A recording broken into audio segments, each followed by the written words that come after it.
Avez-vous déjà rêvé de faire un voyage au cœur de la Bible? Eh bien, c'est ce qu'on va faire aujourd'hui à l'émission La Parole vivante.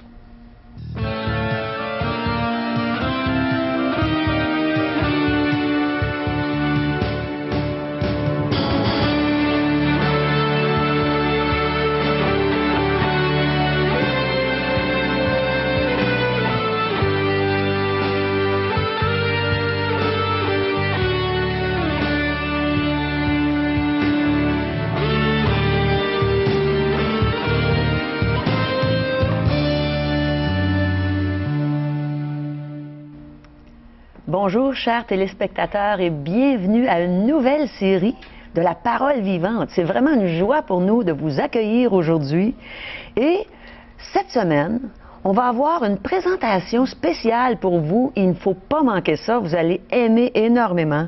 On a un beau chant de Sylvain et Ninon Paradis, des habitués de notre émission. Et vous allez entendre le témoignage de Sylvain Belleval, un bon ami à moi. Alors, n'oubliez pas, vous pouvez toujours nous rejoindre par téléphone à 1-877-l'Espoir, 1-877-537-7647 ou aller sur notre site web espoir.ca. Quelle joie pour nous, chers téléspectateurs, de débuter cette nouvelle série de La Parole vivante. Et j'ai une bonne nouvelle pour vous, c'est que le pasteur Régent Joly est toujours des nôtres. Bonjour, Régent. Bonjour, Caro. Ça me fait un grand plaisir d'être à tes côtés et de pouvoir, pour utiliser le terme d'aujourd'hui et puis les expressions de route, parce qu'on va parler d'un chemin et d'une merveilleuse aventure qui nous conduit au cœur de la Bible, d'être un panneau indicateur pour les prochaines semaines et pour cette émission. Oui, justement, je voulais te demander, est-ce que tu as déjà fait ça, toi, un voyage au cœur de la Bible? Je suis en train de le vivre, de l'expérimenter depuis plus de 30 ans. C'est merveilleux. Et j'aimerais débuter cette émission et cette série par un mot de témoignage très personnel. Souvent, notre point de départ va être occasionné par des situations, dans des conditions dans lesquelles nous nous trouvons. Et moi, ce fut un lieu de souffrance, de douleur, le foyer paternel. Maman a été malade pendant toute sa vie et j'ai grandi. Alors, à très jeune âge, Dieu a utilisé cette douleur, cette souffrance pour me faire questionner sur l'existence, sur la vie, sur pourquoi sommes-nous sur cette terre, puis que faisons-nous, puis y a-t-il autre chose après la mort? Ma vie se résumait en 3 mots. Alors, ta souffrance a été bénéfique, je pense. Dieu l'a utilisé pour me conduire sur la route, sur le chemin qui mène au cœur de cette merveilleuse aventure avec Dieu. Alors, les 3 mots qui résumaient ma vie, c'était naître, souffrir et mourir. Oh là là. Que de gens aujourd'hui peuvent s'exprimer de la sorte, certainement des téléspectateurs qui sont dans une situation d'épreuve, de douleur, de souffrance. Comment faire pour voir plus clair? Vous savez, c'est comme une carte routière. Il y a 2 points de repère pour se retrouver. Là où nous sommes et là où nous voulons nous rendre. Alors, il faut ces 2 points sur une carte routière afin de pouvoir voir le chemin et la route qu'on a emprunté. Il faut savoir comment se rendre. Oui. Et on est mal à l'aise, on se sent mal à l'aise lorsqu'on réalise qu'on est perdu, aussi bien en auto sur la route, et on cherche des points de repère, on cherche sur un panneau indicateur où on va arrêter ici et là pour s'informer et se renseigner. Et c'est la même chose spirituellement.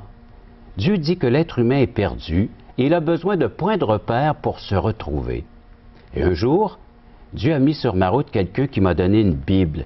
Et je me suis mis à lire la Bible et j'ai trouvé le chemin qui mène à la vie. Le chemin qui donne un sens, qui donne un but à la vie. Et ce chemin, nous le retrouvons dans l'Évangile de Jean, chapitre 14, verset 6, où Jésus déclare lui-même, « Je suis le chemin, la vérité et la vie. Nul ne vient au Père que par moi. » Et c'est ce que nous allons découvrir dans les semaines à venir.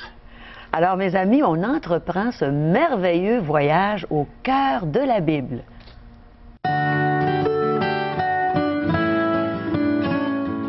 Je vous présente un homme qui est ancien à mon église et qui se prépare à implanter une église toute jeune, toute nouvelle à Saint-Liboire. Alors, c'est avec joie que je vous présente Sylvain Belleval. Bonjour, Sylvain. Bonjour. Bonjour, Caro. Je te remercie d'avoir accepté de venir donner ton témoignage et j'aimerais ça, puis je suis sûre que nos téléspectateurs aimeraient savoir comment Dieu s'est fait connaître à toi. Ça me fait plaisir de raconter ça en quelques minutes. Moi, je viens d'une famille, je dirais, tout à fait ordinaire, une famille catholique, pratiquante. Je dirais, pour moi, l'existence de Dieu, ça n'a jamais été remis en question. Ça a toujours été quelque chose présent parce que à la maison, on parlait de Dieu, on allait à l'église, tout était comme parfait, je dirais, d'une certaine manière. Des bonnes personnes. Ouais, ben je dirais oui. Un bon milieu, tout était comme bien. La seule chose, c'est, moi je dis des fois, on est avec des fois des fragilités. Moi, l'image que je donne toujours, en ce qui me concerne, je suis un petit peu comme je dirais une tortue, mais pas de carapace. Donc tout ce qui se passait, ça m'atteignait. J'étais souvent triste, j'étais très émotif, sensible. Dans le fond, je pourrais dire ça. Donc dans les faits, moi, je dirais, dès quand j'étais jeune, puis je dirais tout le début de mon adolescence, ça a été passé à tenter de construire quelque chose qui ressemblait à une carapace. Tu devais être souffrant. Ouais, mais puis c'est drôle parce qu'il y avait rien qui pouvait démontrer que j'étais souffrant dans le sens extérieurement, parce que pour les gens, j'étais un clown puis j'avais du plaisir. Ouais. Mais est-ce que j'étais souffrant? Parce que j'étais pas heureux, j'étais pas bien, mais je savais pas pourquoi. Fait que j'essayais toutes sortes de choses. Puis j'étais jeune, j'essayais n'importe quoi, mais pour essayer de prouver que, je sais pas, que tout allait bien, que j'étais bien, puis que j'étais heureux. Dans l'adolescence, je commençais l'adolescence en faisant aussi ce qu'on fait beaucoup d'adolescents, pas nécessairement différent de bien des autres, mais beaucoup, je dirais, de petite délinquance, consommation, des choses comme ça, mais ça me rendait pas heureux pareil. Puis il y avait une espèce de vide qui était là de plus en plus grand, qui a fait qu'à un moment donné, je me suis retrouvé rapidement à penser que la vie avait pas beaucoup de sens. Voilà. Mais ce qui était spécial, c'est qu'à peu près au même moment, mes parents ont été invités à une grande rencontre à Montréal où ils présentaient Jésus-Christ, puis le plan de Jésus pour leur vie. Vous avez décidé d'aller là? Ils sont allés là. Moi, je suis pas allé là. Moi, sans toi? Non, ça ne m'intéressait pas du tout, mais la seule chose, c'est qu'ils sont revenus, puis il y avait exactement ce que je cherchais. Il y avait une paix, ils étaient bien, et c'est comme la réponse dit, ils sont bien dans leur peau, ils sont heureux, et c'est ce que je voulais. Mais je n'étais pas prête à faire le pas. À un moment donné, encore, où ce que je continuais à faire ces mêmes, je dirais, mêmes gestes, je dirais, de délinquance, le Seigneur a permis que je comprenne que tout ce que je faisais dans ma vie, c'était pour y déplaire. Tout ce que je faisais, s'il y avait juste un seul but, c'était me plaire à moi, mais contraire à ce que Dieu voulait. Ça ne te rendait pas heureux? Pas du tout, pas du tout. Alors, je me suis retrouvé justement un soir dans un parc, avec une gang d'amis, et ce que le Seigneur m'a montré, c'est que j'avais péché. Parce que toute ma vie, j'avais fait en fonction de moi-même, puis cherché à combler. Quand dans les faits, c'était pas une carapace que j'avais besoin, c'est d'être rempli intérieurement, que cette vide-là soit remplie. Donc, dans le fond, le Seigneur ne voulait pas que j'aie une tortue avec une carapace, mais une tortue qui a quelque chose en dedans. C'est un petit peu ça l'image qui me vient. Fait que ce soir-là, j'ai demandé pardon au Seigneur, j'ai dit, je te donne ma vie. Je te donne ma vie, puis maintenant, je veux vivre selon ton plan à toi. Je veux pas vivre selon ce que je vais chercher, puis selon tout le plaisir ou tout ce qui est là, mais je veux vivre selon ton plan à toi. Et ça s'est passé le 13 août 1982, et je vais m'en souvenir tout le reste de ma vie, parce que c'était le point marquant qui fait qu'aujourd'hui, 24 ans plus tard, je suis encore là à vouloir le servir et être avec lui. Et c'est Jésus qui est ton maître maintenant, qui dirige ta vie. Oui. Merci beaucoup, Sylvain. Merci. Merci beaucoup. C'était vraiment un témoignage très touchant.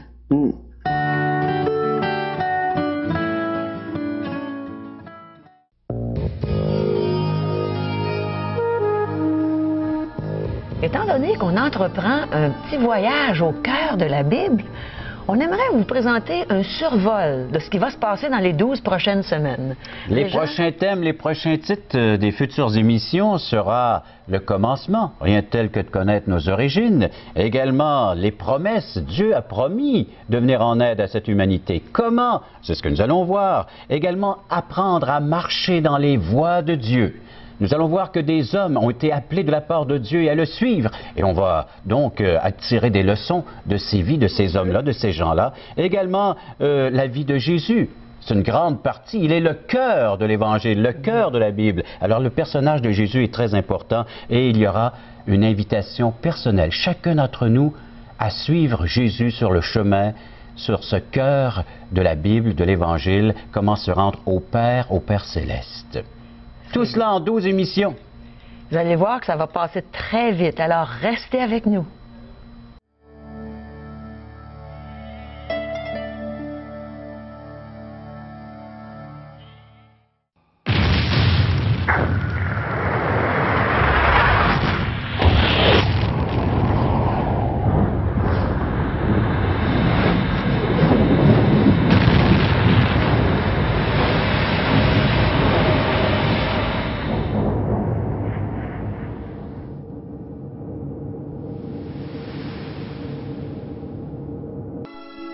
la terre.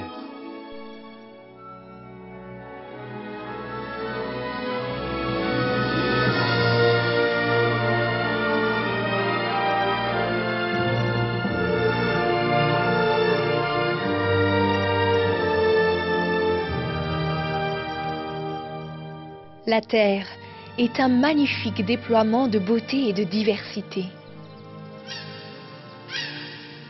C'est un monde idéalement fait pour entretenir la vie de centaines de milliers de différentes sortes de plantes et d'animaux. Depuis ce qui est microscopique jusqu'à ce qui est gigantesque, chaque espèce a ses propres couleurs, sons, arômes et textures. Chacun a sa place définie dans l'équilibre délicat de la vie sur cette planète. Méditer sur les aspects et les dimensions du monde qui nous entoure nous donne le vertige.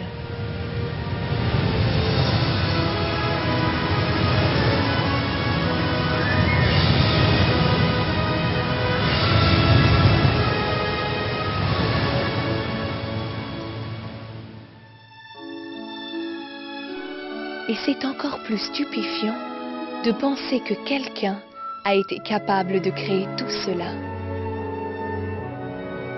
Et en mangea. Puis, elle donna du fruit à Adam, qui en mangea. Immédiatement, ils prirent conscience de leur nudité et en eurent honte.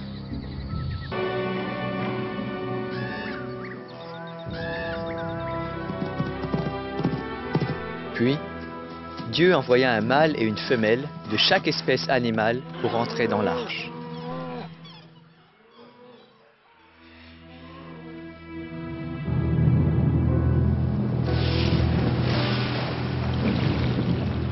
Et après que Noé et sa famille furent aussi entrés dans l'arche, Dieu en ferma la porte.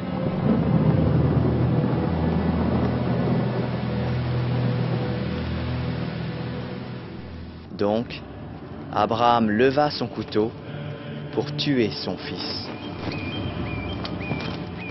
Mais une voix se fit entendre du ciel, disant « N'avance pas la main sur le jeune homme !» Et là, dans les buissons, il y avait un bélier retenu par les cornes. C'est ainsi que Dieu pourvut à l'offrande à la place du fils d'Abraham.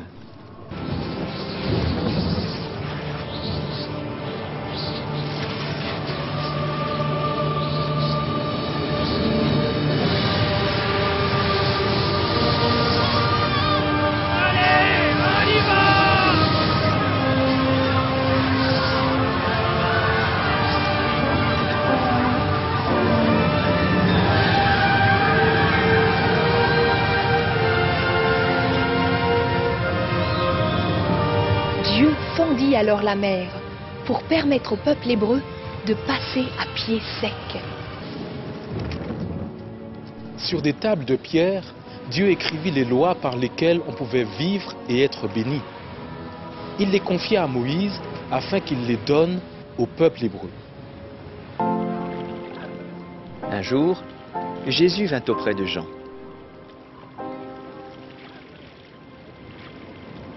Sachant qui était Jésus, Jean éprouva le besoin d'être baptisé par lui. C'est moi qui ai besoin d'être baptisé. Et c'est toi qui viens. Mais ce temps n'était pas encore venu. Et c'est Jésus qui fut baptisé par Jean.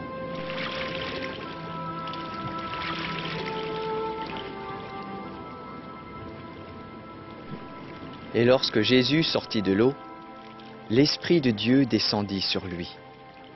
Et une voix venue du ciel dit « Celui-ci est mon Fils bien-aimé, en qui j'ai mis toute mon affection. »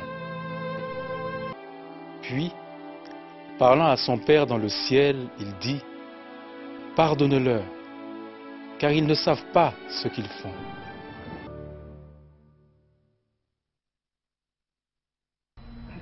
Mes amis, ce n'est pas un petit voyage qu'on va faire, c'est un très grand voyage. Alors, Régent, est-ce que tu aimerais être notre guide touristique? Comme introduction, ce que nous allons voir, ce qui va suivre, c'est apprendre à lire notre carte routière. Et on sait que pour faire ce voyage, entreprendre ce merveilleux voyage, c'est la Bible qui nous servira de guide. Alors rien de tel que de regarder comment est-ce qu'elle a été formée, combien d'auteurs, combien de livres. Vous savez que c'est important de savoir les distances qu'il peut y avoir d'un endroit à un autre. On va regarder tout cela, la distance entre Dieu et nous, et comment, petit bout par petit bout, mais ce grand voyage, nous allons l'entreprendre et j'espère que nous allons tous le vivre ensemble. Je vous invite à suivre extrait par extrait, émission par émission, mais ça c'est le début, c'est la première, c'est le commencement. Nous allons goûter aujourd'hui à pouvoir donc admirer, contempler ensemble la conception de notre carte routière qui va nous conduire tout au long de ce merveilleux voyage au cœur de la Bible. Alors regardons l'introduction du film intitulé Espoir.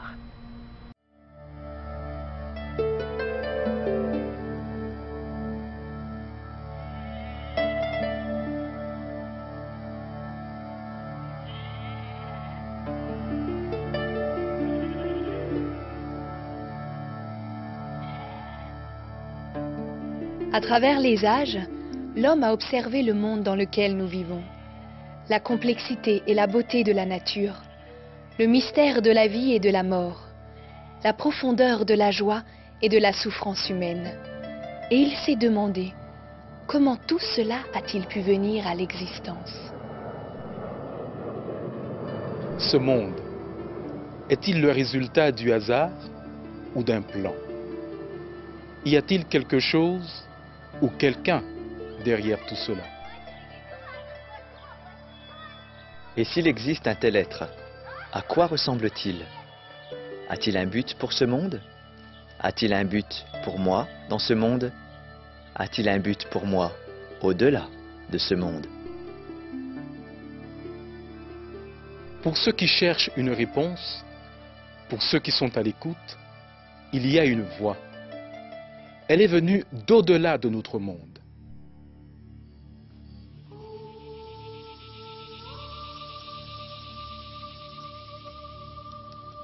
Il y a bien longtemps, cette voix fut entendue et mise par écrit, par plus de 40 personnes venant d'horizons différents et vivant dans l'espace de 1600 ans. Comme les pièces d'un divin puzzle, ces récits furent soigneusement préservés de génération en génération. Puis, vint le temps où ces écrits furent rassemblés en un seul livre.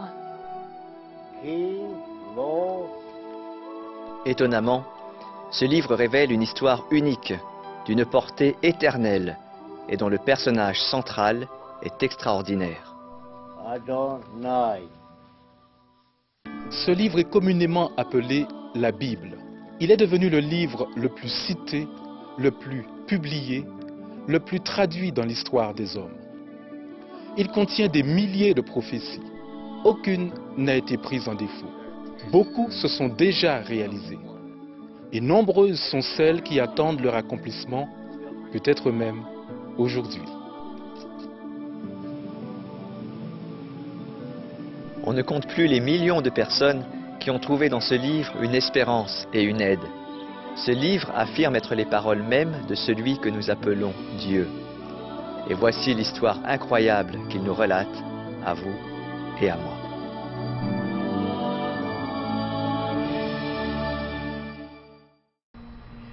Belle présentation, n'est-ce pas? Est-ce que ça vous a mis l'eau à la bouche? Vous savez, mes amis, pour moi, les 66 livres de la Bible, ce sont 66 lettres d'amour du Père envers moi et envers tous ses enfants. Imaginez un Dieu qui nous aime au point d'investir du temps, de souffler par son Saint-Esprit de ses paroles à des hommes, car c'est soufflé par l'Esprit Saint que ces hommes ont parlé de la part de Dieu, nous dit l'apôtre Pierre. Vous pourrez lire ça dans sa lettre dans le Nouveau Testament. Dieu s'intéresse à nous, Dieu a un regard sur nous, et il nous voit dans notre malheur, et il veut intervenir. Il a un plan merveilleux pour notre vie présente, et il a un plan merveilleux pour notre éternité. Alors pourquoi ne pas y faire confiance puis de dire oui, maintenant je désire lire la parole de Dieu, je veux découvrir aussi bien avec nous, car on est là pour vous encourager à le faire et à vous procurer une Bible et à découvrir ensemble ce merveilleux voyage au cœur de la Bible. Vous avez vu que Dieu a un intérêt, puis un bel intérêt pour chacun d'entre nous. Il y a un autre texte que j'aimerais vous citer, Jean 3,16, car Dieu a tant aimé le monde qu'il a donné son Fils unique. Il a investi beaucoup dans ce plan qui nous appelle maintenant à découvrir avec lui. Et Jésus, c'est la parole. Elle s'est faite chair, elle a habité parmi nous. Oui. Et la Bible, c'est la parole de Dieu. Et j'aime la Bible parce que j'aime la parole de Dieu. Et j'aimerais qu'on écoute ensemble Sylvain et Ninon Paradis qui vont chanter justement « J'aime ta parole ».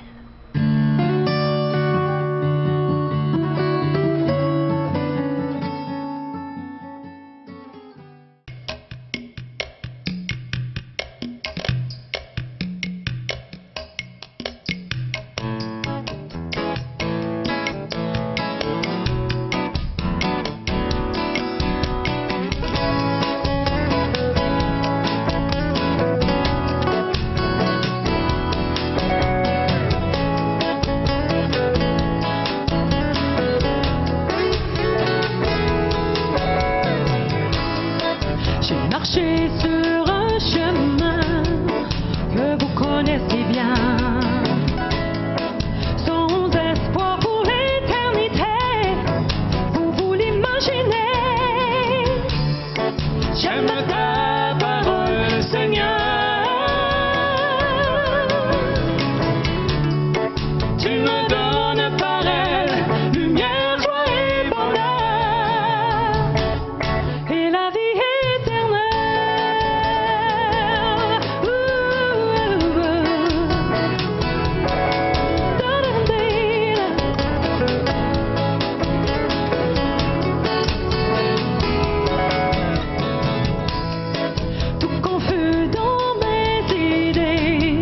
cherchant la vérité.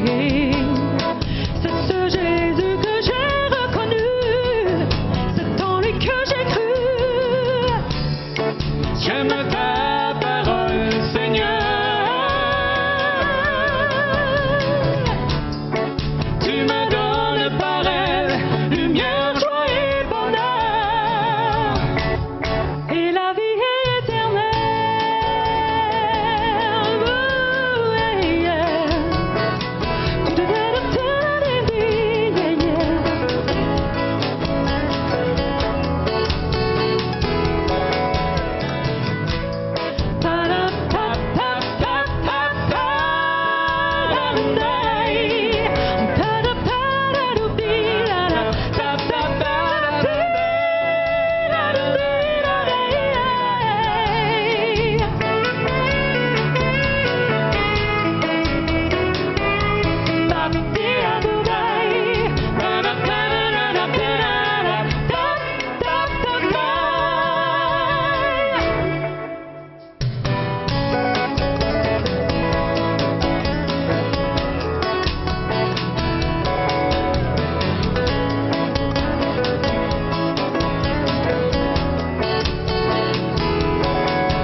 Parole vivante vous invite à participer à l'un des nombreux merveilleux déjeuners de l'espoir. Ces déjeuners ont lieu dans plusieurs restaurants réputés de la région et vous sont offerts gratuitement. Venez entendre le témoignage d'une vie transformée par la puissance de Dieu. Pour connaître les détails concernant l'endroit, la date et l'heure pour votre région, composez le 1-877-537-7647 ou notre site web www.espoir.ca. Eh bien, n'oubliez pas surtout d'aller à un de nos merveilleux déjeuners de l'espoir, comme vous venez de voir. Vous ne le regretterez pas, vous allez entendre un témoignage qui va toucher vos cœurs sûrement. Et maintenant, on a un peu de littérature pour vous. Régent, tu as des nouvelles choses cette année. Ma chère Caro, on voudrait inviter les gens à susciter un intérêt dans leur vie, à s'intéresser aux choses de Dieu et principalement à la parole de Dieu, à la Bible. Pourquoi pas leur offrir toujours la même littérature qui est offerte à chaque émission, questions fondamentales. Le petit traité aujourd'hui, l'espoir, c'est Jésus seul, offert gratuitement, et on y rajoute une portion de la Bible, un livre de la Bible, du Nouveau Testament, l'Évangile selon Jean. Avec une nouvelle couverture cette année. Maintenant présentation, mais toujours le même contenu. La parole de Dieu ne change pas. Alors, elle est toujours là, disponible, elle est vivante, efficace, et elle peut vous donner tout ce qui est nécessaire afin de vous guider jusque dans la présence du Père. La parole faite chair, Jésus nous est présenté dans l'Évangile de Jean. À chaque jour, une méditation. Alors, En Contact, c'est une revue. À chaque jour, vous avez un texte biblique à lire avec une courte méditation. Oui, ça fait partie de mon temps avec Dieu, à tous les matins. Tu l'utilises? Ah, j'aime ça, c'est merveilleux. Une rencontre avec Dieu. Oui. Et études bibliques, pourquoi pas, avec le projet de présenter l'espoir. C'est notre film que nous allons visionner en 12 chapitres, 12 portions différentes. Vous pouvez également, donc, en privé ou en petit groupe, je vous invite personnellement à venir suivre ces études bibliques que nous ferons quelque part ici dans la belle région de Québec à domicile. Tu as les coordonnées pour que les gens puissent nous rejoindre et nous donner leur intérêt concernant ces invitations. Oui, vous pouvez aller à 1-877-l'Espoir, 1-877-537-7647 ou sur notre site web espoir.ca.